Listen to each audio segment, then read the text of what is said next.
آج کی ویڈیو میں آپ کے لیے شعبان اور پانی کا ایک ایسا عمل لے کر حاضر ہوئی ہوں کہ جو انسان صدقے دل کے ساتھ ماہ شعبان کے پہلے ہفتے یہ عمل کرے گا، اس کے جسم سے بیماریاں نکل جائیں گی، اس کی پریشانیاں، غم، مصیبتیں، تکلیفیں دور ہوں گی، اس کی دلی مرادیں پوری ہوں گی۔ یہ عمل بڑا ہی طاقتور عمل ہے۔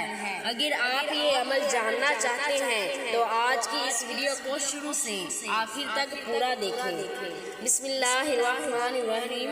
السلام علیکم ورحمۃ اللہ وبرکاتہ۔ دوستو، ہمارا جو آج کا عمل ہے ماہ شعبان کے پہلے ہفتے کے ساتھ خاص ہے۔ یہ عمل بہت ہی طاقتور ہے کیونکہ یہ قرآنی عمل ہے۔ یہ عمل ہم نے ماہ شعبان کے پہلے ہفتے میں مغرب اور عشاء کے درمیان کرنا ہے۔ عمل کیا ہے؟ آپ نے صاف ستھرا پانی لینا ہے، پینے والا، بوتل کے اندر لے لیں یا گلاس کے اندر لے لیں۔ اس پر سب سے پہلے 3 مرتبہ درود پاک پڑھنا ہے، پھر 3 مرتبہ سورۃ فاتحہ پڑھنی ہے۔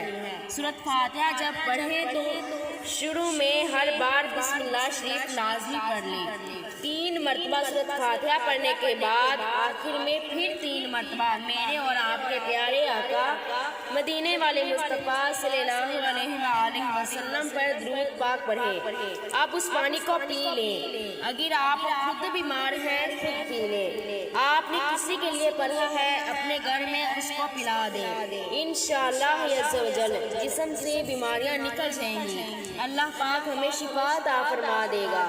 اسی طرح اگر آپ کی کوئی حاجت ہے، کوئی دلی مراد ہے تو اس کی نیت کر کے یہ عمل کریں، پانی کو پی لیں۔ اسی طرح کوئی بھی دکھ ہے، غم ہے، پریشانی ہے، اس کے دور کرنے کی نیت کر کے یہ عمل کریں، اس پانی کو پی لیں۔ اللہ پاک اپنے فضل و کرم سے ہمیں ضرور نجات عطا فرمائے گا، آمین۔